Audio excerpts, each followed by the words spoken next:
हाँ।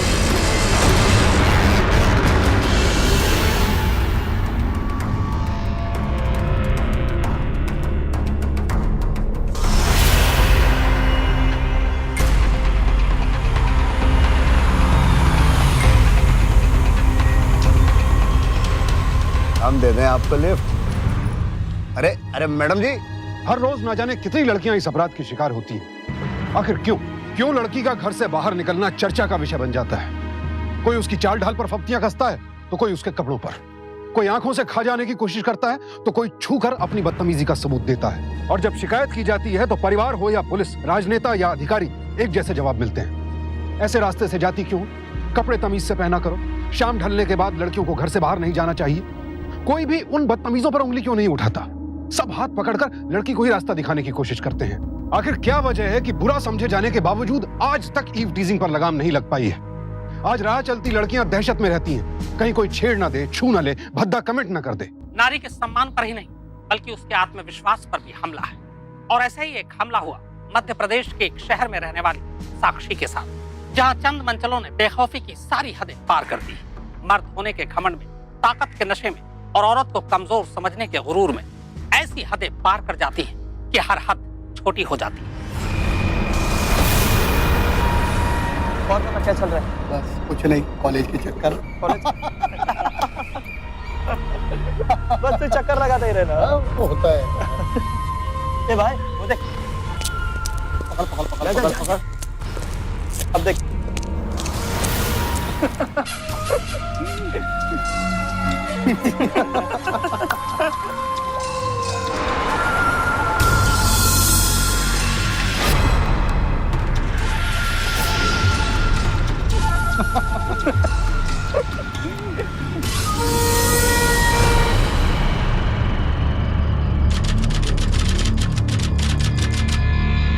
पिताजी, वो सारे लड़के इतने ज्यादा बदतमीज हैं, ना तो उन्हें किसी का डर है और बस यूं ही खुलेआम। अरे वो लड़के हैं, ऐसे हरकतें करते ही रहेंगे, उनसे क्या मुंह लगना। पर अम्मा, बेटा, तेरी माँ सही कह रही है। अब देखो ना, मेरी ये बीमारी हम सबकी मजबूरी बन गई है, और तुम्हारी पढ़ाई हमारी जरूरत। बस किसी भी प्रकार अपना ग्रेजुएशन पूरा कर ले बेटा, इससे कम से कम मेरी नौकरी तो तुम्हारी हो जाएगी। क्या है ना बेटा, देव अभी छोटा है, वरना ऐसे दिन तुझे देखने नहीं पड़ते। मैं मजबूर हूँ बेटा, माफ कर दो मुझे। पर अम्मा, ये गलत है ना? तो चुप कर। देख साक्षी, हम में इतना सामर्थ्य नहीं है कि हम उनसे उलझे। तो एक काम कर, कल से तो दूसरे रास्ते से जा। ऐसे रास्ते से जाती क्यों? ऐसे कपड़े पहनती ही क्यों? ऐसे लोगों की सुनती क्यों? ऐसे लोगों की तरफ देखती क्यों? शायद छेड़खानी की शिकार कोई भी लड़की जब हमारे या आपके पास आती है तो हम सब यही कहते हैं, यही करते हैं। क्या घर, क्या मोहल्ला, क्या दफ्तर, क्या बाजार, क्या पुलिस और क्या प्रशासन, हर जगह हर कोई छेड़खानी के मामले को बेहद हल्के तरीके से लेता है।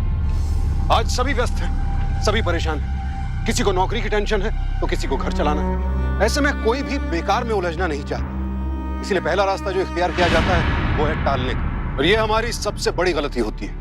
अपराध को नजरअंदाज कर देते हैं, उसकी उपेक्षा करते हैं। कदम पीछे हटाने का मतलब है इन्हें कदम आगे बढ़ाने का न्योता देना। बहरहाल साक्षी ने माँ की बात मान ली और अब वो दूसरे रास्ते से जाने लगी।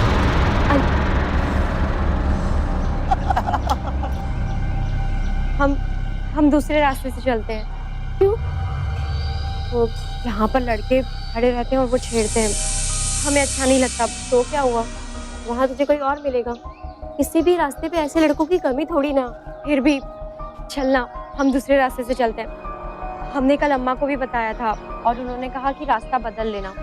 चल हम दूसरे रास्ते से। तू पागल तो नहीं हो गई है? देख, ये बेवकूफ़ी दोबारा कभी मत करना। तुझे पता है, जब हम स्कूल में पढ़ते थे हमारे साथ एक लड़की पढ़ती थी। उस लड़की को एक लड़के ने लव लेटर दिया और उस बेवकूफ ने पता है क्या किया? वो लेटर ले जाके अपने पापा को दे दिया।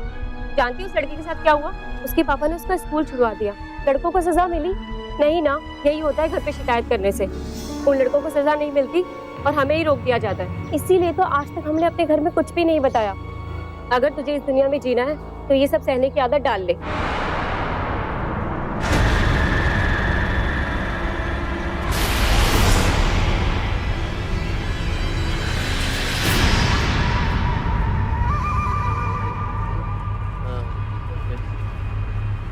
भैया तुम यहाँ?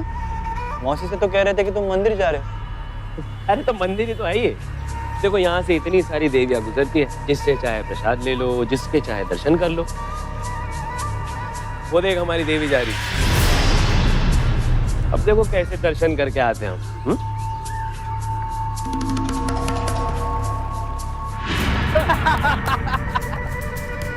यार तुमको ये सब करते हुए डर नहीं लगता? अरे डर नहीं मुन्ना, मजा आता है, मजा। समझे बेटा, हम इस गली के राजा हैं, राजा।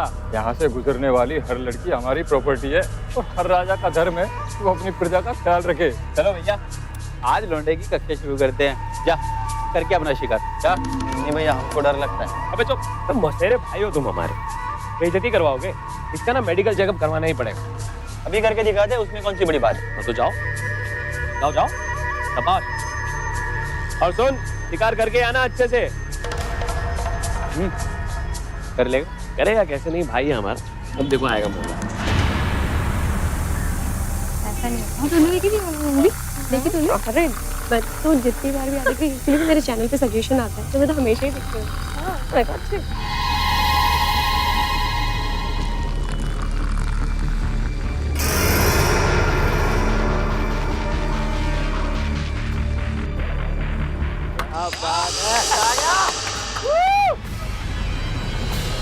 आजा आजा आजा। क्या बात है लौटे, आज तो पहली बार में ग्रेजुएशन कंप्लीट कर दिया तूने। आ गया। तुम लोग कुछ करते क्यों नहीं हो? कहीं शिकायत क्यों नहीं करते? हमें कुछ करना चाहिए।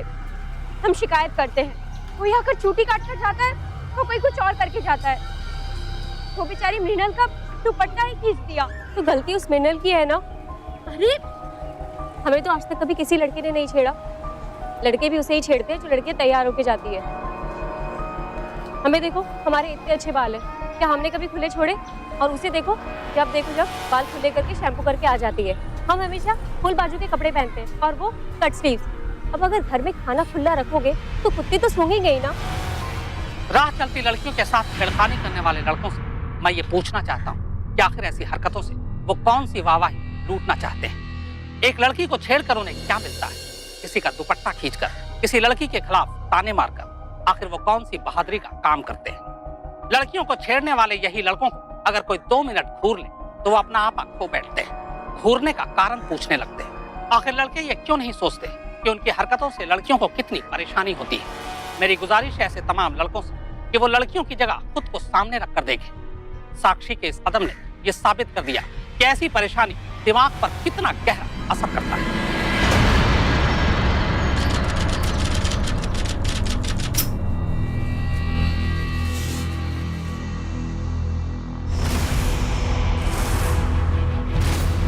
और लड़के भी उसे ही छेड़ते हैं जो लड़कियां बन-ठन के आती है। हमें देखो, हमारे इतने अच्छे बाल हैं, क्या हमने कभी खुले छोड़े? और उसे देखो, बाल खुले करके शैम्पू करके आ जाती है।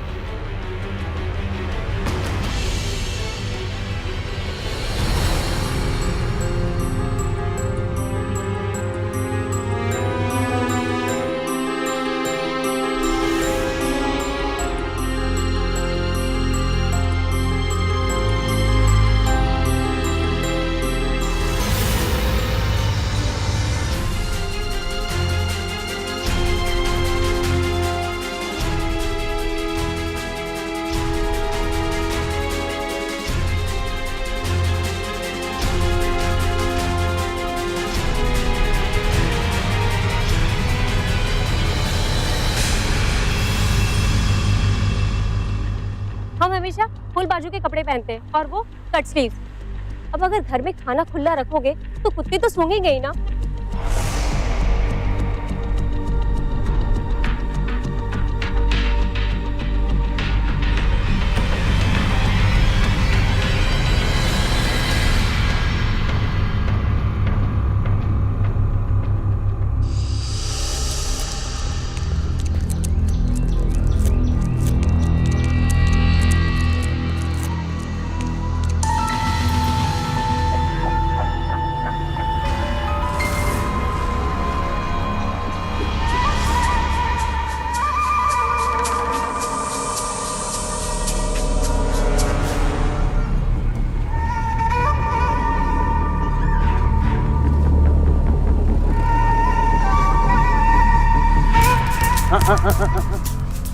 कहाँ जा रही? देखिए प्लीज हमको जाने दीजिए। ए, हम तुमसे नहीं पूछ रहे हैं? हम तो हमारी मैडम से बात कर रहे हैं। ऐसे ये बाल खुले छोड़कर आना, समझी?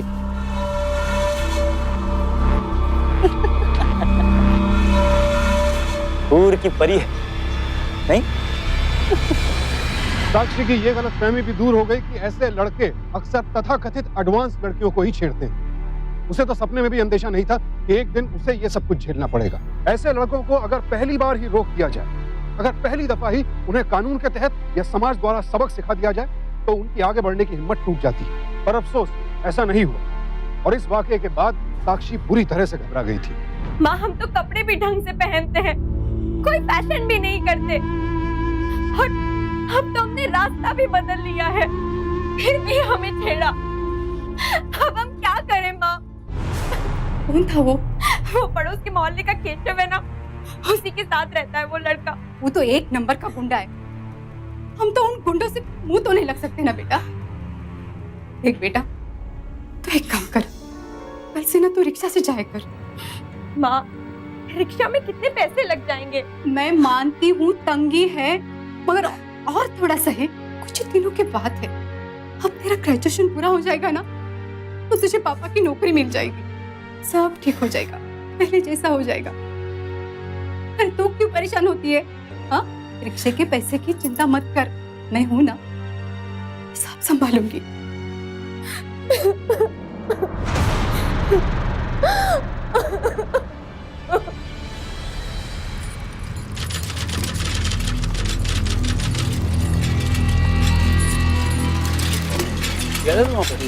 अरे बाप रे, लो भैया हो गया तुम्हारा काम।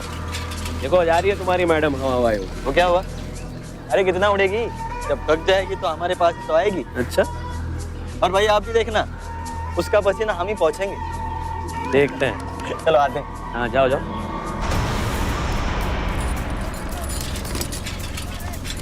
अबे रुक रुक रुक रुक रुक रुक रुक। सुनिए, आप पे कुछ गिर गया है। भैया आप जरा जल्दी चलाइए, हमें कॉलेज के लिए देर हो रही है। कबे दिखाई नहीं देता? मैडम का कुछ सामान गिर गया है, हम लौटाने आए हैं। चुपचाप खड़े रहो वरना तुम्हारी सर्विसिंग कर देंगे। मैडम आपका रुमाल वो वहां गिर गया था। हमारा नहीं है। चलो कोई बात नहीं, किसी और का होगा। पर क्या है ना, ये रुमाल लेडीज है, हमारे कोई काम का नहीं, इसलिए काम कीजिए से आप ही रख लीजिए। हमने कहा ना हमारा नहीं है। ये क्या कर रहे हो? हमारी सवारी के साथ बदतमीजी न करो, समझे? तो ठीक है, तुम्हारे साथ करते हैं। भैया नेशनल कॉलेज चलेंगे? आइए बैठिए। कोई भी इनको लेके नहीं जाएगा, समझा? और तुम लोग भी गौर से सुन लो, कोई भी रिक्शा वाला इनको लेके नहीं जाएगा। और अगर किसी ने भी हमारी बात नहीं मानी तो रिक्शा और रिक्शा वाला दोनों को फ्री में सर्विस देना बहुत अच्छे से आता है हमको। निकल। क्या देख रहा है तू? निकल निकल।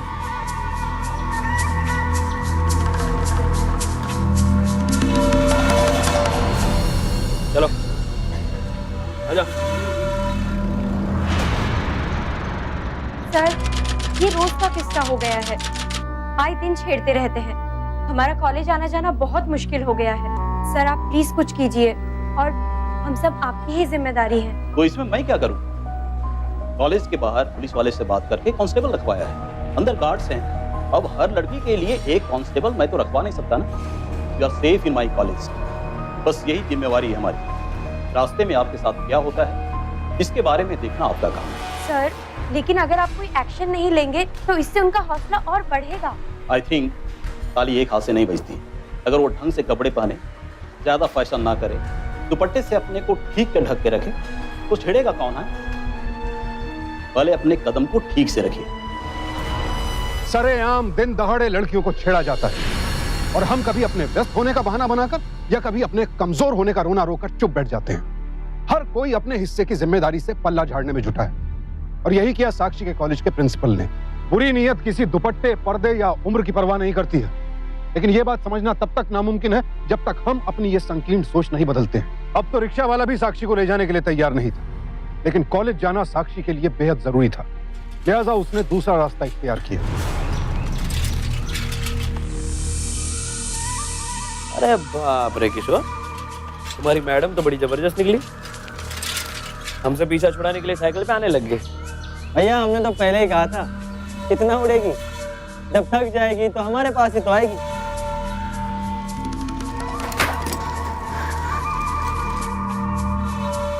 अरे भैया हमसे गुस्सा हो तो रिक्शा वाले को क्यों नाराज किया, नहीं साइकिल ले ली।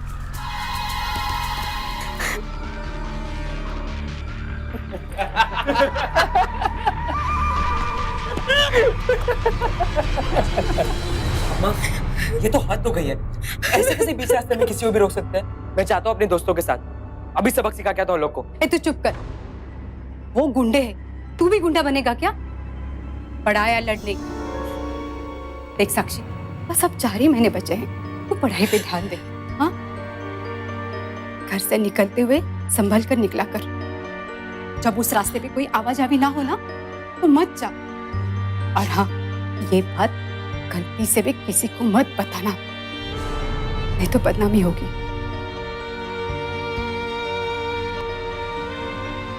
साक्षी को समझ नहीं आ रहा था कि वो क्या करे। किशोर और उसके साथियों की हिम्मत भी लगातार बढ़ती जा रही थी। कपड़े में हुए छोटे से छेद को अगर वक्त पर न सिला जाए तो फिर वो धीरे धीरे इतना फट जाता है कि सिलने लायक नहीं रह जाता। और अगर उसे गलत तरीके से सिल दिया जाए तो भी नुकसान है। साक्षी के घर वालों और प्रिंसिपल ने इस बात को टालना ही ठीक समझा। पानी अब सर से ऊपर जा रहा था।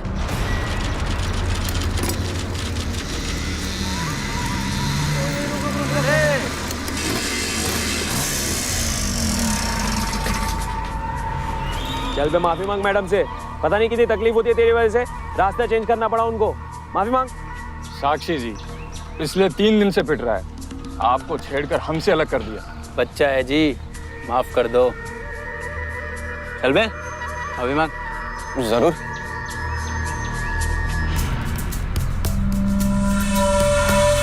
माफ कर दीजिएगा मैडम।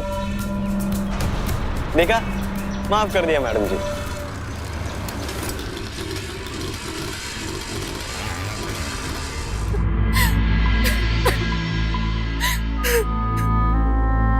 अब चुप भी करना। बहुत हो गया अम्मा, आप पुलिस में रिपोर्ट लिखवानी ही चाहिए। पागल हो गए क्या? अरे बदनामी होगी, लोग अनाप शनाप बकेंगे। नहीं नहीं, हम पुलिस स्टेशन नहीं जाएंगे। ठीक कह रही है अम्मा, पुलिस में रिपोर्ट लिखवाने का कोई फायदा नहीं है। हमने रास्ते में पेट्रोलिंग पार्टी से बात की थी, उन्होंने हमें ही उल्टा दोषी ठहरा दिया। भाड़ में जाए तेरी पढ़ाई, हमें पढ़ाई वढ़ाई कुछ नहीं चाहिए। तुझे नौकरी ना मिली ना तो ना सही, तेरी इज्जत तो बचेगी। कल से तू बाहर कहीं नहीं जाएगी बस। लेकिन क्यों अम्मा? गलती वो करे और भुगते हम बाहर नहीं जाएंगे, कल से मोहल्ले में आके हमें छेड़ेंगे, तब क्या करेंगे हम? तो करे तो क्या करे? अम्मा एक काम करते हैं, कल से जी को कॉलेज छोड़ने और लेने मैं जाता हूँ, कमलेश भाई की बाइक पर। अगर मैं साथ में होऊंगा तो दोबारा ऐसा नहीं करेंगे वो लोग। क्या ये सोच सही है? अगर हम अपराध को रोक नहीं सकते, उसके खिलाफ आवाज नहीं उठा सकते, तो ये तरीका इख्तियार करना चाहिए। क्या साक्षी के छोटे भाई को उसके साथ भेज देना इस समस्या का समाधान था? जिन बदमिजाज लड़कों ने साक्षी का जीना दूभर कर रखा था, क्या ये कदम उन्हें रोकने के लिए काफी था? वो आइटम देखिए आया, वो काली वाली ना अच्छी थी। उसकी बात नहीं कर रहा वो जो। ओहो, ये व्यवस्था है। मतलब मैडम आजकल मोटरसाइकिल पे घूम रही हैं? वो भी बॉडीगार्ड को साथ लेकर। अबे तेरे होते हो कोई दूसरा बॉयफ्रेंड? अरे ना ना, अरे देखा नहीं वो कितना छोटा है उससे? अरे जानता हूँ मैं उसको, छोटा भाई है उसका। हम क्या कहते हैं, आज उसे साला बना ही लेते हैं। हाँ? वापिस आने दो, कॉलेज से वापस आएगी तो जाएगी कहाँ? देखना, जब मेरी नौकरी लग जाएगी तो मैं अपने भाई को एक नई वाली बाइक ला कर दूंगी।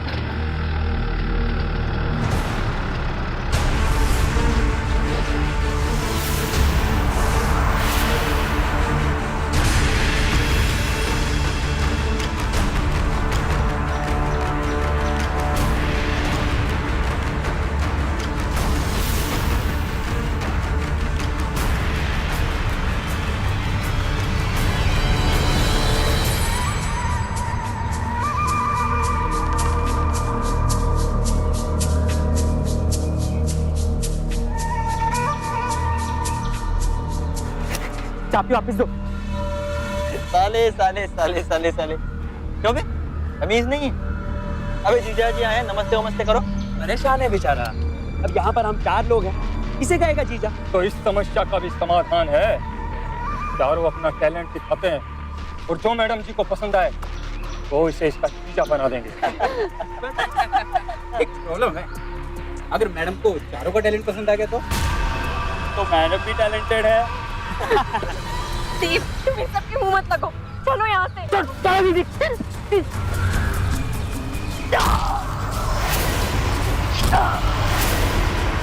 मेरे भाई को मार डालेंगे सर, हमारी मदद कीजिए सर, प्लीज उसे बचा लीजिए सर, प्लीज। देखो मैडम, हमें बंगला छोड़ के जाने की इजाजत नहीं है, हम नहीं जा सकते। सर प्लीज सर, मेरा भाई मर रहा है सर, प्लीज अपनी ड्यूटी कीजिए। मैडम प्लीज आप मेरी बात समझने की कोशिश कीजिए, हम अपनी ड्यूटी पर हैं, हम आपकी कोई मदद नहीं कर सकते, आप यहाँ से चले जाइए मैडम। मेरी कोई मदद करो।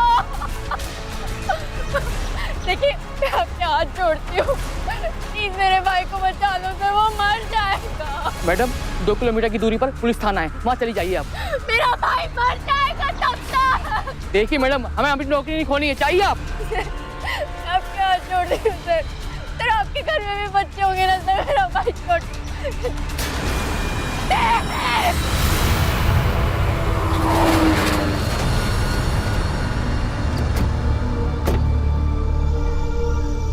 भाई ने उसे रोकने की बहुत कोशिश की, लेकिन उन लोगों ने चाकू निकाल के मेरे भाई को मार दिया। क्या उम्र है तुम्हारे भाई की? 15 साल। 15 साल की उम्र में बाइक चला रहा था, लाइसेंस तो होगा नहीं उसके पास, तुम जानती हो ये अपराध है। तो चालान कर दीजिए उसका, बाइक जब्त कर लीजिए। यहाँ मेरा भाई मर रहा है, जाके आप उसके हमलावरों को क्यों नहीं पकड़ते? वहाँ वो गार्ड अपनी ड्यूटी नहीं छोड़ना चाहता और यहाँ आप मुझसे अजीब से सवाल कर रहे हैं। We are sorry, he is dead. 38 बार चाकू से उसे मारा गया। बॉडी कहाँ है? आइए।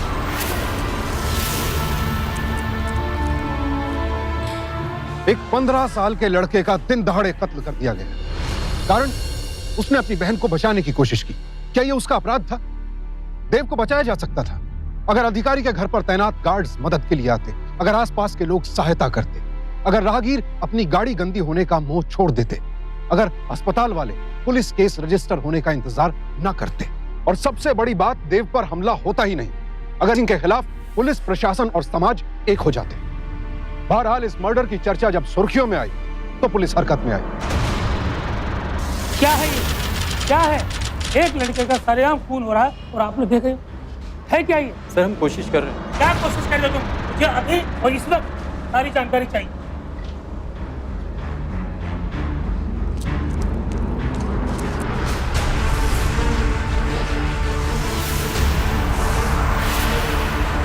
विक्रम अरे भागो, पुलिस! छोड़ो छोड़ो। अरे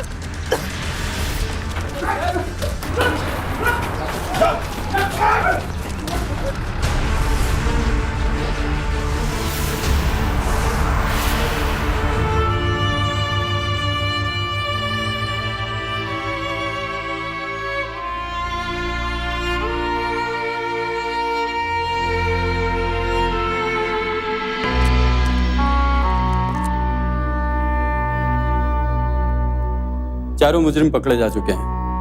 कल शिनाख्ती परेड है, आपको पुलिस स्टेशन आकर उन मुजरिमों की शिनाख्त करनी है।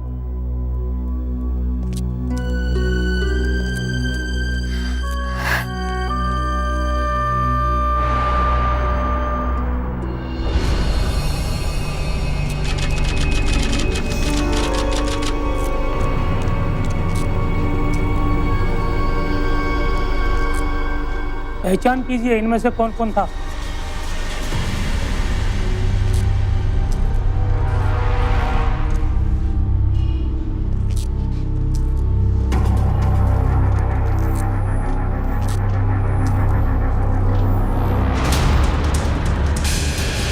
चारों अपना टैलेंट दिखाते हैं और जो मैडम जी को पसंद आए वो इसे इसका जीजा बना देंगे।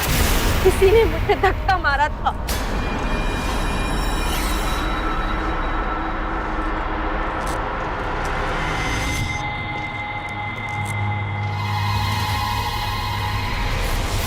किसी ने देव का हाथ पकड़ा हुआ था।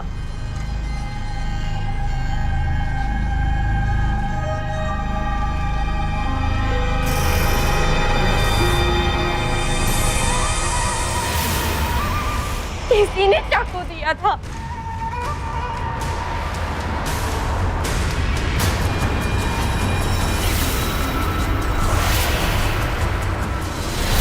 और इसने मेरे भाई को मारा था।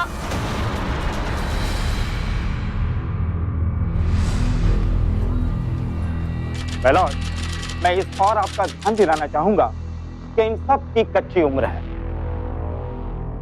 इन चारों में से 3 की उम्र 21 और 22 साल के बीच है और चौथा नाबालिग है। इसलिए मुझे लगता है कि इन्हें हमदर्दी दिखाते हुए, इनके भविष्य को ध्यान में रखते हुए इन्हें रियायत दी जाए। ऑब्जेक्शन मिलो। इन चारों ने एक जघन्य अपराध को जन्म दिया।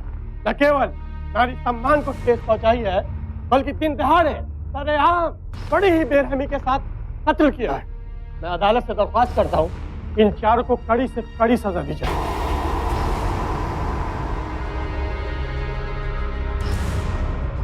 तमाम सबूतों और गवाहों के मद्देनजर अदालत इन चारों को केवल ये चारों मुजरिम नहीं है जज साहब।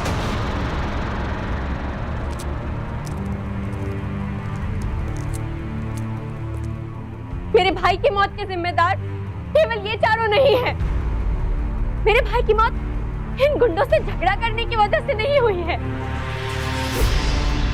बल्कि मेरे भाई की मौत का कारण है जो मेरे साथ काफी समय से चलता आ रहा है और जिसे रोकने की किसी ने कोशिश तक नहीं की।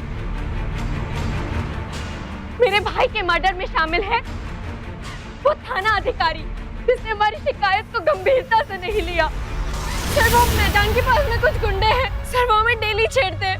सर प्लीज आप कुछ कीजिए। जब तुमको पता है कि मैदान के पास गुंडे घुमा करते हैं तो तुम्हें क्या जरूरत है इस रास्ते से आने जाने की? हमारे प्रिंसिपल जिन्होंने अपनी जिम्मेदारी सिर्फ कॉलेज के गेट तक साध ली। कॉलेज के बाहर पुलिस वाले से बात करके कांस्टेबल रखवाया। अंदर गार्ड्स हैं। अब हर लड़की के लिए एक कांस्टेबल मैं तो रखवा नहीं सकता ना। You are safe in my college. बस यही जिम्मेवारी है हमारी। रास्ते में आपके साथ क्या होता है इसके बारे में देखना आपका काम है। वो गार्ड जिससे मदद मांगी और उसने ड्यूटी का हवाला देते हुए बंगले से हटना जरूरी नहीं समझा। देखो मैडम, हमें बंगला छोड़ के जाने की इजाजत नहीं है, हम नहीं जा सकते। वो डॉक्टर शामिल है जिसने अपनी जिम्मेदारी पुलिस एफआईआर के बाद तय की। देखो, मैंने आपको पहले ही कह दिया है ये पुलिस केस है और हम पुलिस को इन्फॉर्म कर रहे हैं। हमारा पूरा सिस्टम शामिल है जिसे कोई भी गुनाह तब दिखाई देता है जब किसी का मर्डर या फिर हो जाए, जैसे मेरे भाई का मर्डर हो गया।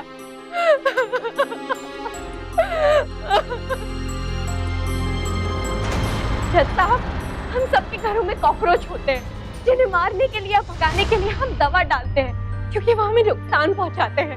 वैसे हमारे घरों में माँ, बहन, बेटियां होती है, तो उनके साथ हो रही इस छेड़खानी के लिए हम क्यों नहीं कुछ करते? आज आप इन्हें फांसी दे दे या उम्र कैद, लेकिन बाहर जो ये दर्जनों लड़कियों को छेड़ते हैं उसके लिए कोई सजा क्यों नहीं है? और अगर गलती से कोई पकड़ा भी जाए तो उसे महीने 2 महीने की सजा या 500,000 रुपए देकर छोड़ दिया जाता है। तो क्या हमारे देश में औरतों की इज्जत इतनी सस्ती है या फिर कानून की दृष्टि में खोट है कि उसे कोई भी गुनाह तब दिखाई देता है जब किसी लड़की का बेरहमी से हो जाए?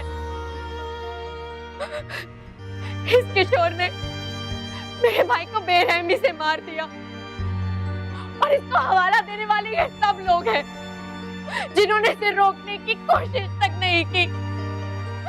मेरे भाई के मर्डर का असली कारण और उससे बड़े गुनहगार हैं वो लोग जो इसे आम मानते हैं।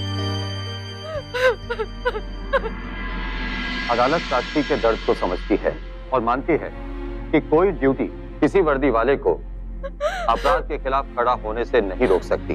पुलिस को चेतावनी दी जाती है कि वो इस तरह के प्रोटोकॉल से बचे और इस तरह की शिकायत मिलने पर तुरंत और गंभीर कार्रवाई की जाए। अदालत विक्रम, रघुवीर, केशव और किशोर को दफा 302 के तहत हत्या का दोषी मानती है। विक्रम, रघुवीर और केशव को उम्र कैद की सजा सुनाती है और क्योंकि किशोर अभी नाबालिग है, उसे 3 साल सुधार गृह में रखने का हुक्म देती है।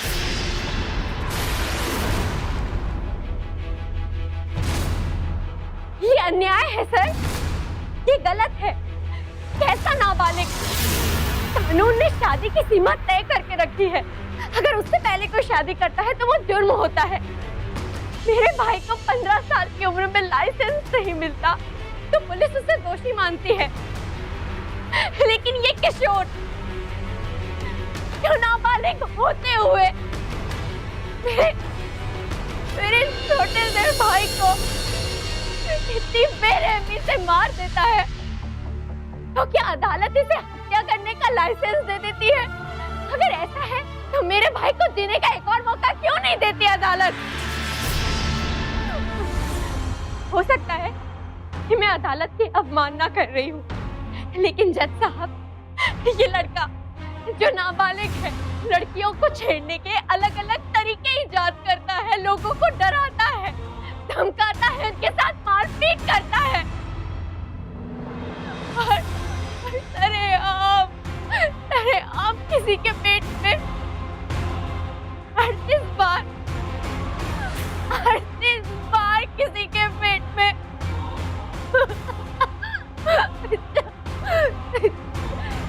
चाकू भोंक देता है 38 बार।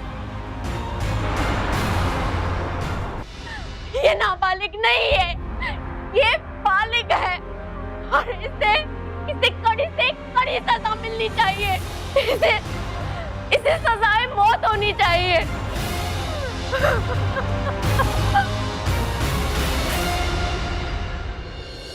मैं समझती हूँ नाबालिग की रक्षा करना कोर्ट का दायित्व है, लेकिन जज साहब, लाखों बालिग नाबालिग लड़कियां, औरतें जब इस तरह के लड़के उनके साथ छेड़खानी करते हैं तो क्या उनकी सुरक्षा करना, उनके साथ न्याय करना ये कोर्ट का दायित्व नहीं है? आपके जज्बात को हम समझ सकते हैं साक्षी, लेकिन अदालत नियमों के दायरे में बंधी है। इस मामले पर हम फिर बहस कर सकते हैं, लेकिन किशोर के नाबालिग होने के कारण अदालत उसे सजा नहीं सुना सकती।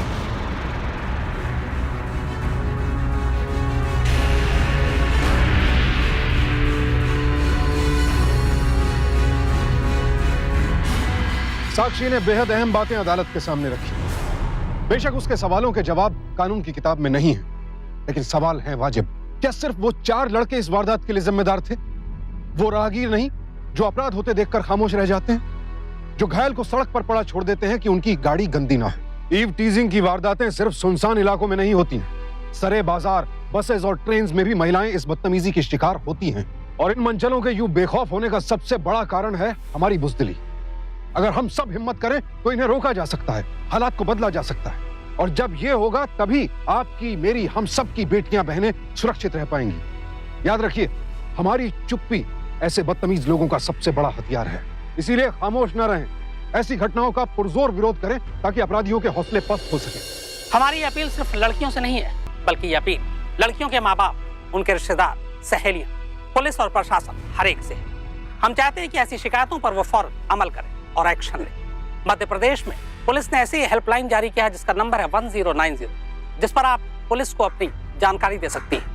देश के अलग अलग शहरों में भी इसी तरह के हेल्पलाइन नंबर हैं जहां पर आप पुलिस को सूचना दे सकते हैं। सजग रहें, सावधान रहें और जिम्मेदार बनें। याद रखिए, पौरुष का मतलब ये नहीं कि आप अपनी ताकत का इस्तेमाल महिलाओं को कमजोर साबित करने के लिए करें, बल्कि असली मर्द तो वो है जिसके रहते कभी किसी औरत के मान सम्मान पर कोई आंच ना आए। और अगर हम पड़ोस में लगी आग को आज नहीं बुझाएंगे तो कल उसकी आंच हमारे घर को भी राख कर ही देगी। इसी ताकीद के साथ अब हमें दीजिए इजाजत, फिर होगी मुलाकात ऐसी एक और सत्य घटना के साथ। देखते रहें सावधान इंडिया, इंडिया फाइट्स बैक। तो सावधान